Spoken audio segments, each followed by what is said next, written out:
Yes, good morning. Today's daf is daf Tesvav, and we will have famous rabbis today. I'm going to share my screen. We are, um, we are, we're going to have Rav Papa and Rav Huna, and those will be the big two, and that'll be a wonderful discussion. But where are we? What are we doing? We learned yesterday. I think just after you had to go. No Rabbi Hartz, no Rabbi Weiss's, no Rabbi X's. But we have the first thing is our Mishnah. So our Mishnah by Rabbi Yehuda Nasi. He set up this Mishnah, and it was a very confusing Mishnah because it had a bunch of lines that sort of fit together, but really didn't fit together. And we learned that each line is going to be teaching us something or highlighting a specific point. Now, we've been through the first three, and now we're on the fourth of the points, and we're at 1 to 5 lines up from the bottom of Yudal and Mabet. And again, the 1, 2, 3, 4, 5, 6, 7, 8 points that we made in the Mishnah are monetary assessment. We saw that that meant that you don't just take the object that did damage to you and say, okay, that's the story. I now own the object that you had that did damage to me, even though I might have had a much lesser damage, but I just get to take that from you. We do not say that. Second is something worth money. We said that if you have orphans, you get you can only take real property from them if the debtor was their father. You can't take movable property from them.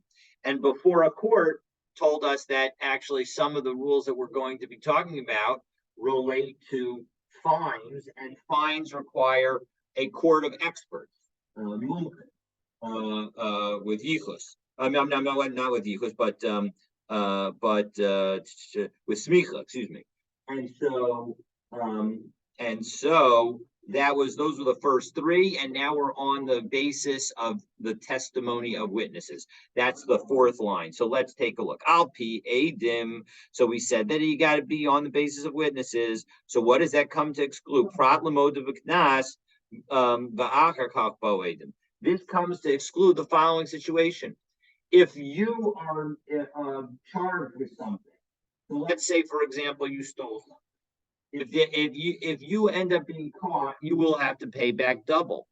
But and the witnesses come and testify against you.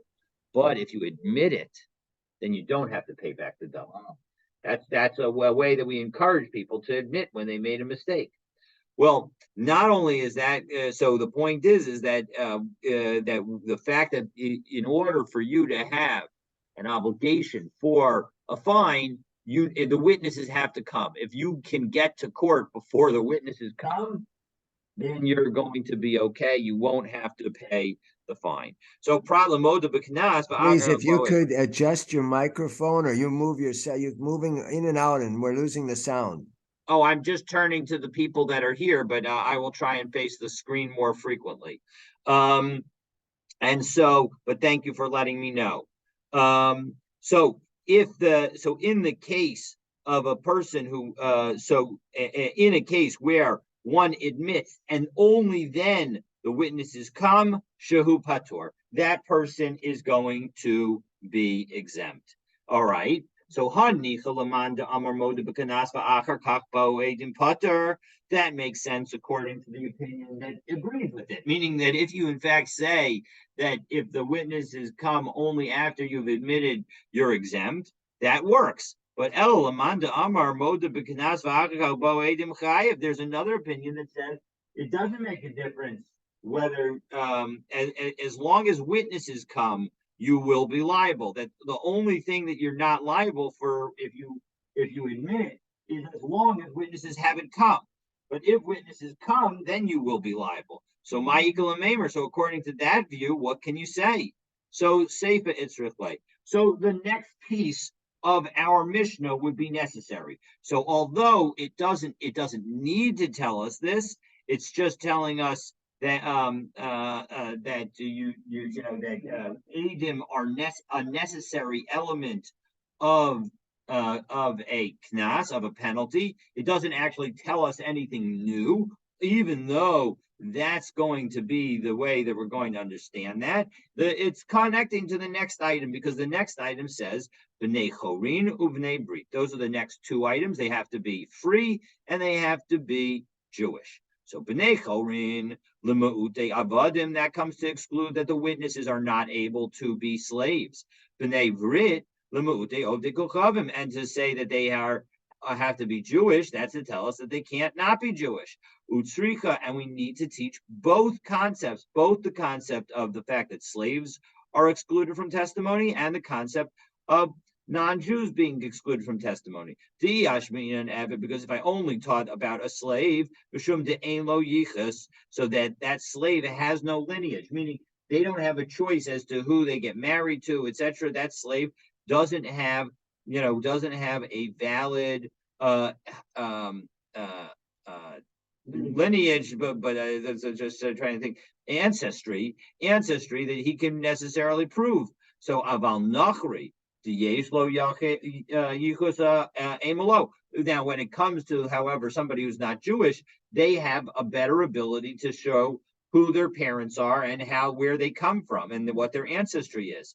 And so as a result, I might have thought that if we only taught about slaves not being witnesses, then non-Jew could be a witness. But yes, I mean, and if I only taught about the non-Jew but not being a witness, that's because non-Jews aren't covered by effectively any mitzvahs. Now, obviously, they have the 7 mitzvahs, but they're not covered by really any mitzvahs. But aval eved, the shag mitzvahs, a slave is actually obligated in all the mitzvot that a woman is obligated in.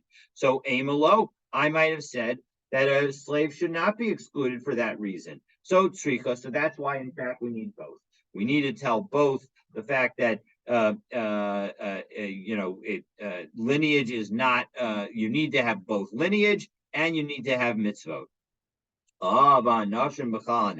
So the next item, second to last item in our Mishnah, was women are included in the laws of damage. So how do we know that? So that one is pretty clear as to what it means, right? It means that if a woman's property is damaged, you're going to be liable, and your ox is the one that damaged it. You're going to be liable. There's no difference between a man and a woman in that.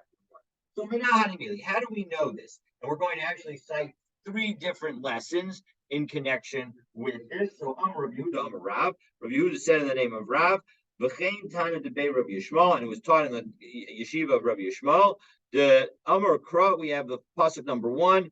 Ish o isha ki yasu mikol chatos. That when a man or woman will commit some kind of sin. So this pasuk in Bamidbar. So Hishva kasav isha leish lekol onashim shebetorah.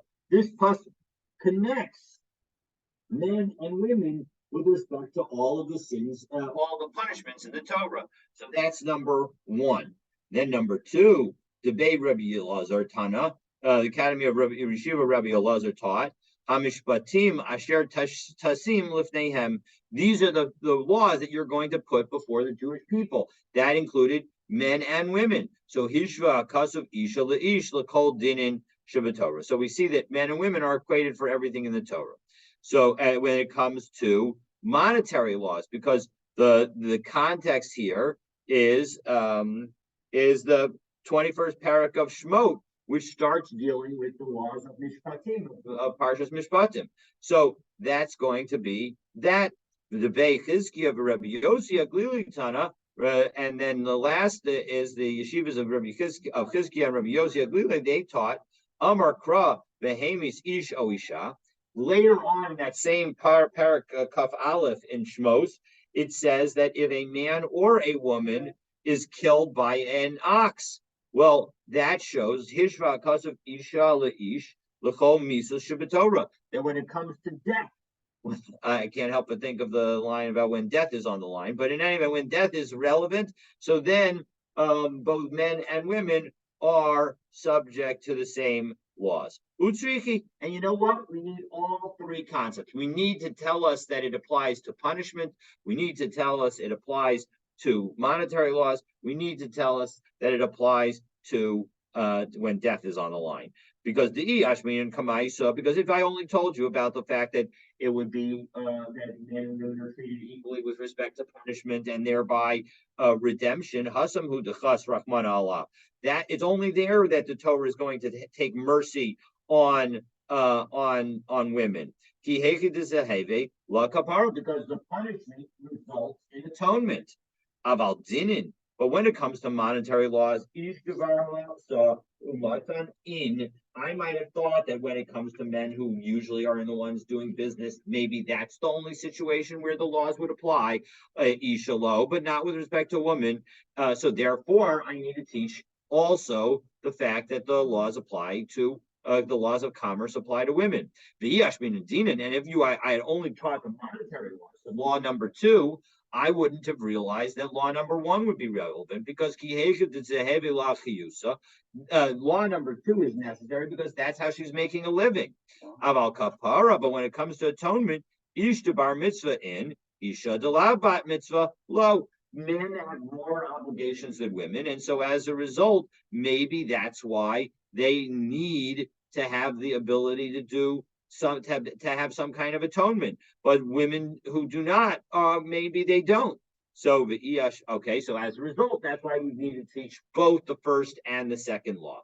The Yashmin and Honey Tarkinei, if I'm taught you just the first 2, I would not know the last one because Hachamishum Kapara, Hachamishum Chiyusa. Each of them you'd know because of their special qualities. One because of atonement, and one because it enables her to make a living. Avala Inyan Katala, that's when it comes to death, that doesn't affect your living, that doesn't affect atonement. So ish bar mitzvah, and again, we're talking about sort of things like the value of the person upon their death. So ish bar mitzvah l'shalim kofer. So a man, maybe you would say that a man who is subject to all of the mitzvot would be subject to the obligation for that the ox owner has to pay the set amount of kofer payment for having his ox killed somebody. But ishalo, but maybe that's only for men and not for women. The Iyashmin and Kofer, and if I had just taught the law that when a man or woman gets killed by an ox, the same law applies and they have to pay the penalty. But maybe I would say that that's only true in that situation. That's because at the end of the day, the neshama goes. And maybe what we're saying here is that the neshama of a person is sort of outside their gender. And so as a result of Alhani Tarti Deleka Iba Neshama, but when the other 2, they don't have the loss of a neshama, so Amalo, I might have said that they don't have the same rule, because maybe again, a neshama lacks gender. So who cares when you lose the neshama? When one loses their neshama, it doesn't make a difference whether they're a man or a woman. And so as a result, maybe that's why I would have that be a different case. But therefore maybe there would be no equality with respect to, if I only taught with respect to death, maybe there would be no equality with respect to monetary laws and with respect to monetary laws and with respect to punishments. So as a result, Sricha, that's why we need to teach all 3 laws. So we've gone through each of the differences, and now we come to the last one, the last of the clauses in our Mishnah. And the last of the clauses in our Mishnah deals with the damaged party and the damager are involved in the payment.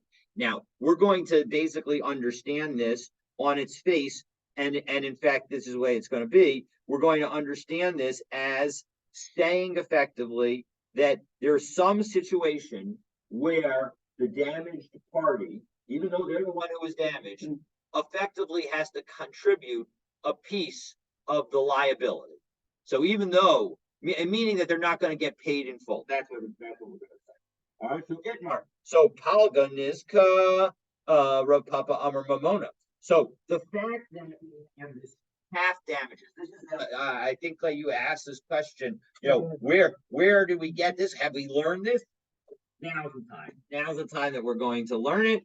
And so Rav Papa says that the half damages that are paid when an ox gores another ox, that is mamona. That is a monetary payment. As Rashi, well, let's read the other opinion and then we'll take a look at Rashi. Rav Huna Brei Rav Yoshua Amar Kinasa. Rav Huna says it's not a monetary payment, it is a knas, it is a penalty payment. So take a look at Rashi. 1, 2, 3, 4, 5, 6, 7, 8, 9, 10 lines down in Rashi. Mamona, dinhu, shiashlimenu. It is a rule that he needs to pay him, meaning it is a compensatory payment. Ve'eno knas, and it is not, in fact, a penalty. What's the difference? What difference does it make? Well, it makes a difference because we saw differences between a knas and other situations. Because the imoda, if the person were to admit their liability before the witnesses come, low mifter. So then he's, then he's not going to have to pay, and so as a result, that's the situation. So the point is that we have this debate between Rav Papa, who says 50% that the owner of a tam ox pays is compensation, and Rav Huna, who says it's a penalty payment. So now let's get the reasoning. So Rav Papa Amar Mamona Kasavar Stam Shuvarim La Bechazka Shimur Kaiman, that Rav Papa says you have to pay because look, an ox doesn't naturally feel itself as watched. You need to actually go out and watch it. And so as a result, if it goes and kills something or gores something, you're going to have to pay the damages.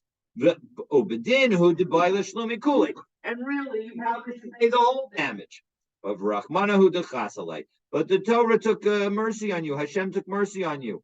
To Akasi lo iyad Torah, because his ox was not yet a muad.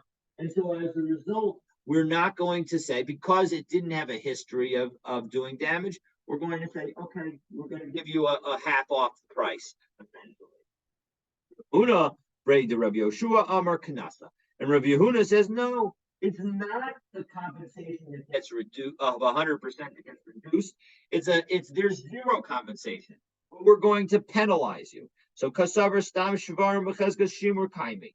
It's because he holds that a regular ox is effectively guarded. You don't need to do anything special to make sure that it's guarded.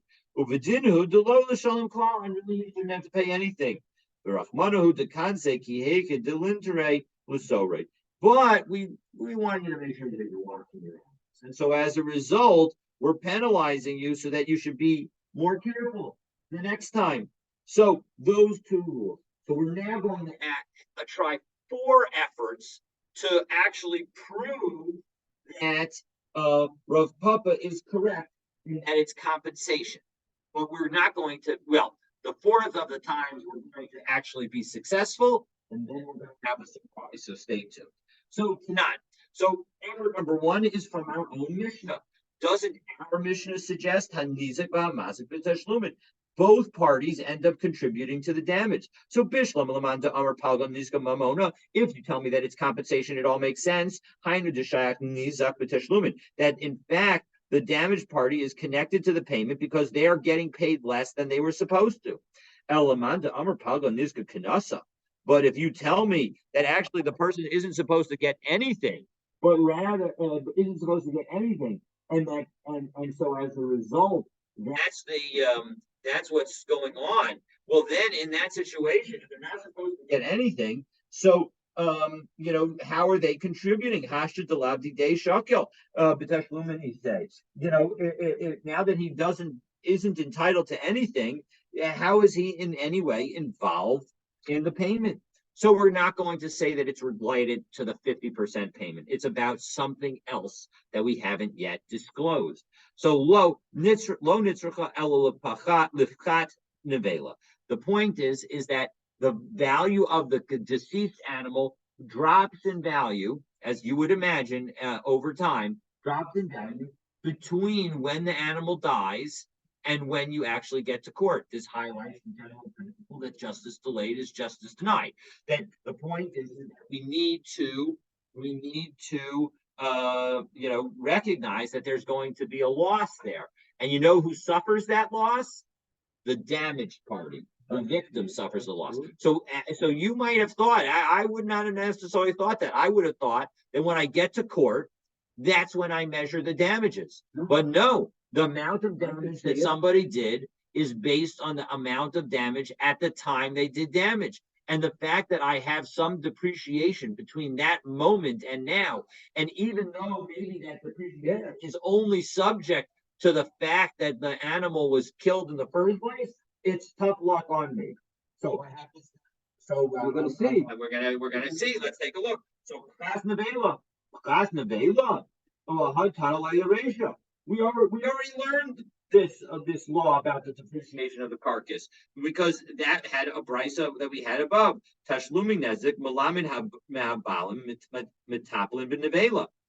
We saw that when it comes to the payment of damages, it requires that the owner of the dead animal, i.e., the person who's the victim, he's the one who has to deal with the carcass. We saw that earlier. So so why do we need to repeat it is the Gemara's question. And the Gemara answers that one time it's teaching us the law that it applies, that this reduction applies even when you're dealing with a tam, and one time it applies even when you're dealing with a muad animal that did the damage. And why do we need to teach both? Utsrika, and we need to teach both because because if I had only taught that when it comes to a tam, the party who is the who is damaged has to bear the loss associated, to bear the depreciation because mishum de akasi lo iyad. Because look, at the end of the day, the animal that did the goring wasn't a muad cow, and so a muad ox, and so as a result, we're going to be more lenient in that situation and not make the owner of the ox that gored have to pay extra. About muad aim low, but maybe if in fact the damage was done by an ox that had a history of doing damage, maybe we would say that in that situation, the owner of that ox does have to bear the loss for the depreciation. The iash me'inan muad, and on the other hand, if we just taught the law by a muad, so that the victim of a muad, so my cow, Bessie, turns out that Bessie is a gorer and has gored before, and now gores Stan's ox. And so as a result, I'm going to have to pay for the 100% of the damages. But maybe only in that situation, we're going to tell Stan that he has to deal with a dead ox, and any depreciation of the dead ox is his own responsibility. Because Mishum Tekam Mishalim Kule, listen, I'm already paying you the whole thing of all the damages. You need to be able to you need some level of responsibility to act quickly. But maybe when I'm only paying you 50%, maybe you already have an incentive to be careful. So as a result, maybe we would say that in fact you don't have to bear that responsibility. So therefore it's true. We need to teach it in both cases because in both cases it is true that you have to bear the responsibility. So so that was effort number one, and we were unsuccessful. We tried to show that in fact the requirement is it's a mamona, it's a penalty, it's not a penalty, it's a compensation. And we said no, you could actually argue that it's consistent. So Tashma, here's next situation. Ma bein tam lemuad. What's the difference between a tam and a muad? Shatam shalem chatzi nezek megufo. A tam animal, one that hasn't gored 3 times, they pay 50% from their own body, meaning you're not going to be liable more than the value of the animal itself. Whereas a muad pays full damages from the best property. What second? So isa lisne namiha. Now, if in fact you were going to tell me that this is a penalty situation, well, then we should learn the following rule as well. Tam ena mishalim al piatzmo, muad mishalim al piatzmo. When it comes to a tam, you don't pay if you admit it, but a muad you do pay even if you admit it. That's another difference. So Tani Bashir, no, we don't need to say that this is in fact a situation of that this Mishnah proves that Rav Papa is right and that it's compensation. It could, in fact, be a penalty, like Rav Huna. And why don't we mention this other difference? It's because we're not talking about every difference. We don't only say some of the differences. Well, we have a general concept that if you left one thing out, then you must have left other things out. So my shear to high shear. What else did you leave out? Shir Chatzi Kofer. You left out the fact of the rule of Chatzi Kofer, because there's a rule that if an animal kills a person, then there isn't a sort of valuation of that person's value. You don't determine the value of the person, but rather you simply pay this. I'm sorry. You do pay the value of the person, but when it comes to a tom, the ox doesn't, and the ox actually kills a person, the owner of the tom does not pay anything and not half. So that's another difference that we should have said. That in addition to the difference between a tom in an ordinary case paying half and a muad paying full, in a case where it kills somebody, then a tom pays nothing, and a muad pays 100%. You pay nothing. Yeah, it's a good question. We haven't come to that, and we haven't really dealt with it. So the point is that I know that we'll come to it, so I want to put that question on hold. But the bottom line is that we have something else that we didn't cover. Well, well, one second, that isn't a good thing to say that you've left out, because Hamani Rabbi Yossi Aglilihi, because the Tana of our Mishnah, of the Mishnah that we're quoting, is apparently Rabbi Yossi, and he's the one who says the Amar Tam Mishalim Chatzi Kofer. The Tam is the one who pays 50%, and he does in fact. So it turns out that there's a debate about the question of whether or not a Tam pays the Kofer, and we say that in fact, according to Rabbi Yossi Aglili, he does. So now, what my shire to high shire? What got left out? How do we determine the value of the person killed? Well, that's often going to be determined by what their slave value would have been immediately prior to death. Their slave value. Correct, their slave value. That's usually the method of it. Correct. If they had been a slave, what would they be sold for? That's usually the value. But we're left with a question. Now, interestingly enough, even though we're left with a question, we haven't yet made a conclusion. It certainly seems like from this that, in fact, because we are left with this question on the approach that says that it's a penalty, it seems that we should suggest that this is not a penalty, that this is actually a compensation. So let's take a look at case number 3 as we turn the daf to Yud Ket Vav Amud Bet. So Tashma, let's take a look at effort number 3 to prove the situation. Hamish Shorei es Ploni, O Shoro Shel Ploni. What happens if a person says, my ox killed this person's or killed this person's ox? So Harezem Mishalem Al Pi Atzmo. The person has to pay based on his own claim. So my lav betam. And what must we be talking about? Maybe we're talking about a tom, the owner of a tom animal, and that's why. And he has to pay the damages, even though he admitted it.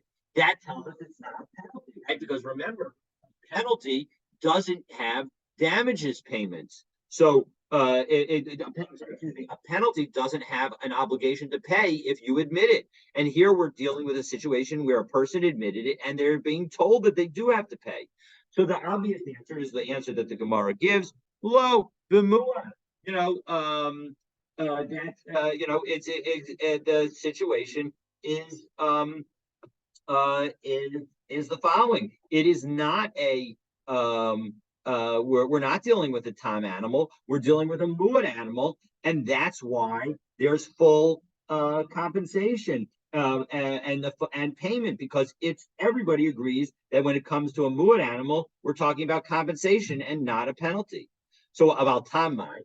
So all right, fine. You want to say that this statement in this is a Mishnah in Ketubot, you're going to tell me that that statement is about a muad animal, but why? What about what would the law be with a tam? So hachinami to aim mishalam al piatzmo. Now, if you tell me that he doesn't pay based on his own admission, ihachi aditani seifel. Let's take a look at the end of that Mishnah, because hey mishori es avdo shel ploni ve'ain mishalam al piatzmo. If I say that my ox killed so and so's slave, I do not pay by my own admission. So liflo globitani b'didei. Why am I talking about a different situation? Meaning, why talk if I want to highlight a distinction between two cases? Why highlight a distinction between now a slave? I should back up and just note: if my animal kills a slave, there is a set payment that I have to pay, 30 shkalim, I believe. And so, as a result, it doesn't make a difference what the value of the slave is. And so as a result, it's a penalty payment. And that's why if I admit that my ox killed a slave, I am not going to be liable. So why distinguish, right? So the first part of the Mishnah talked about a case of liability, and the second part of the Mishnah talked a case of about no liability. So why was the second case of no liability? Why did that case deal with an ox that my ox killing a slave? Why not let liflog v'litnei b'didei? Let's talk about the same victim, and only and b'madvar mamurim b'muad. And let's say that the situation that we're talking about where you're liable is when it's a muad. But when it's a tam, you would not pay. So the Mishnah could have said that when do you have to pay? When you admit that your ox killed so-and-so's ox, or your ox killed another person. It's when your ox is a muad. But you would not be liable if your ox was a tam. But so why didn't you say that? So that's a good question, but the Gemara answers that there's another reason that we might have wanted to say it the way we did. Because kula b'muad kamairi. In the end, this Mishnah is fully talking about a muad. And so, yes, we could have flipped the end in order to say that the end is talking about a tam, and that's why there's no liability. But instead, we wanted to change the victim, and we'll change the victim, but maintain the nature of the killing animal. And so we'll keep the animal as a muad, and we'll say that even though it's a muad, it is because that the penalty, because the fee for killing a slave is a penalty. When you admit it yourself, you're not going to be liable. So again, our effort was to show that in fact it must be that there's that it's compensation, but we were unsuccessful. Last effort, and let's take a look and see what it has, what it says. So Tashma, one more ruling, and this is coming from the end of that Mishnah in Ketubot. Ze'aklal, here's the rule.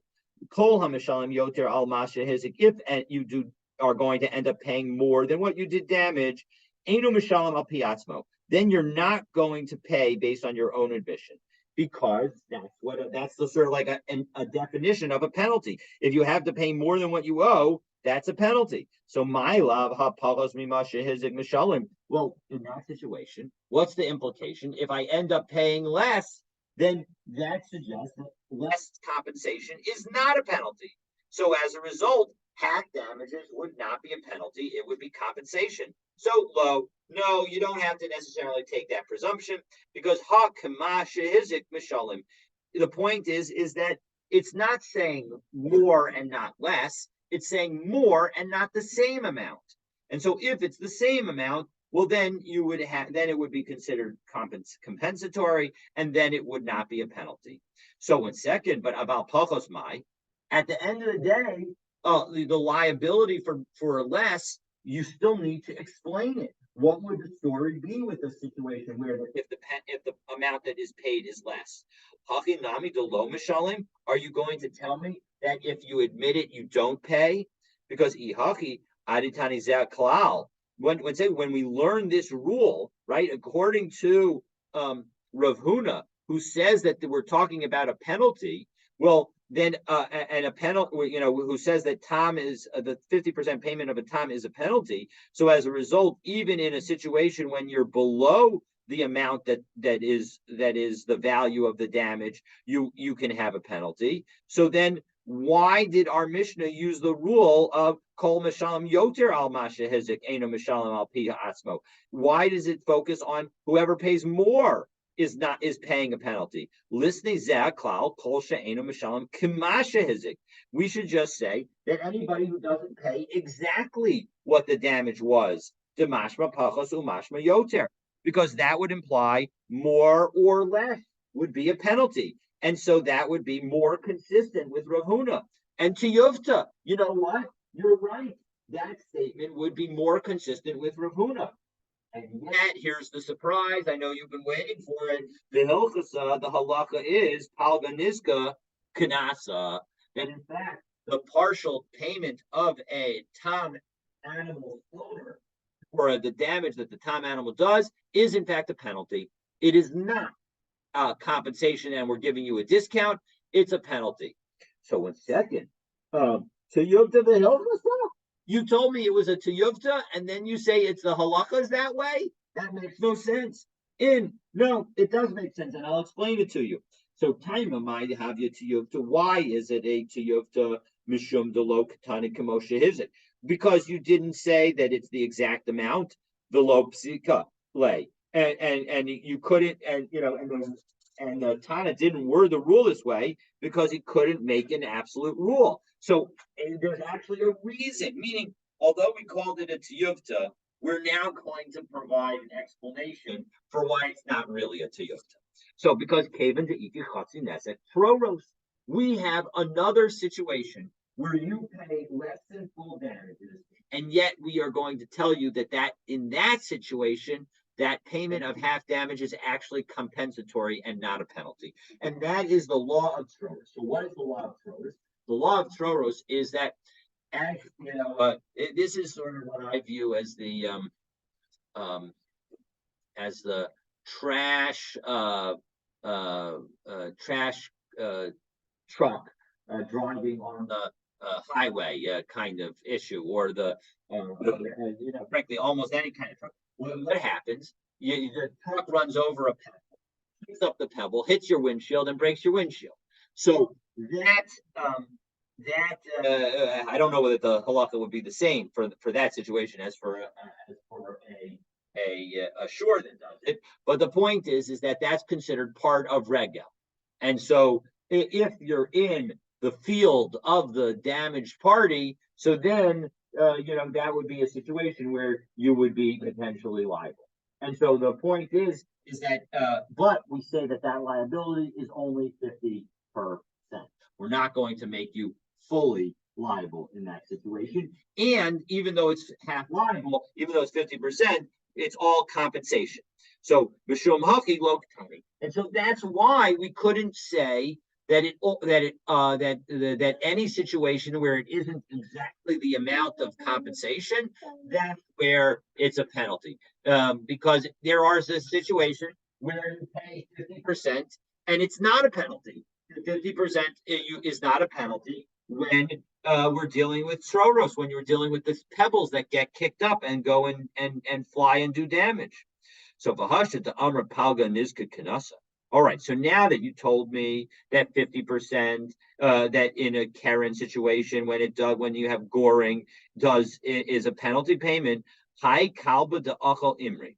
When it comes to a dog that eats a sheep, which is a very unusual thing because a dog don't eat sheep because sheep are so much larger. Vishunra de Achla Tarnagola, and a cat that eats a very big chicken. Mishunahu below Magbin and Bava. Well, in that situation, we are not going to collect these payments in Bavel. And Rashi helps us understand exactly what this is talking about. So if we take a look at Rashi 3, 6, 9, 12, 15, 18, 19 lines down in Rashi, Lo Magbina La Bavel, De'aim Dunin Dine Knasos, because in Bavel we don't deal with penalties. Ela Bisumuchin, because because we only judge knasos when you have the professional rabbis on your who have smicha on the Beis Din. Bavel ain't smicha, and there's no smicha in Bavel. So as a result, that's why we're not going to. If some animal does an unusual form of damage, we're going to treat that like Karen, and as a result, there's not going to be liability for even the 50%, even though you should have the liability for 50% because we don't have any experts. However, but it's only with respect to large sheep and chickens. You can't be just normal size, because aval bazutre orchehu. But if it's a smaller one, then that's a normal thing, and so it will be you would have to pay the damage. And it would be shame damage. It would be eating damage because because as long as there's benefit to the animal that's causing the damage, then that's considered part of shame. Well, eat toughest lomat pinamine. However, if in fact the victim grabs the property from the person who owned the dog or the cat who did damage, then loma pinamine. We're not going to take it away from him. The amar kivu li zimna Israel. And if in fact the person sends a message and says, listen, set me a court date so that I can go to Eretz Yisrael because I want to get my knas payment. So Kavina will set a date for him. The elo azil. And if the damager doesn't go to Israel in order to deal with this, Mishamtinan we'll put him in Chirim. We'll put him, say that he's banned. Ubeinkach. Either way, no matter what, when you've got an animal that's doing damage in your property that is going around doing damage, we're going to tell you that you got to get rid of that animal before, or we will put you in Chirim. And we'll put you in Chirim until you do so. And we learn this from Rabbi Natan's statement to Tanya, Rabbi Natan Omer, how do I know that you should never raise a vicious dog in your house, a bad dog in your house? And you shouldn't have a non-stable, a bad ladder in your house. Talmud Lomar, lo tasim damim beveitecha. Don't put blood in your house. So this is a very important rule that we try not to have things that are going to do damage in our house. And indeed, this verse is dealing with the obligation to put a fence around your roof because we don't want people to fall off your roof if your roof has a flat surface. And indeed, you can see here in the buildings, actually, the two buildings that are right across the street, you can see that they put fences on the roof in order to fulfill exactly that point. Okay, so we will stop here for Shabbos. And I wish everyone a wonderful Shabbos. But we've now introduced the concept of Tam and Muad. So we know that Tam and Muad involves goring. But what other forms of damage are subject to this distinction? For the answer to that, stay tuned for tomorrow's daf. What time is tomorrow? So hold on. I'm going to take a look and I'll find tomorrow's schedule in a moment. But tonight's schedule, I'm going to find it, but we're going to shut down and say goodbye. And you may have to adjust that speaker because it was very difficult to hear what you were saying. Okay, I'm very sorry. I didn't do anything different, so I don't know why that is, but I will try. Yesterday, the previous days, it was very good. Okay, all right. Well, I'm glad to hear it. I'll maybe it's a location of my Gemara. Is it any better now? Now it's better. Okay, so I think my Gemara was too close to my computer, and so it was blocking the audio. I'll be more careful. Thank you so much for the advice. Have a great day and a great Shabbos.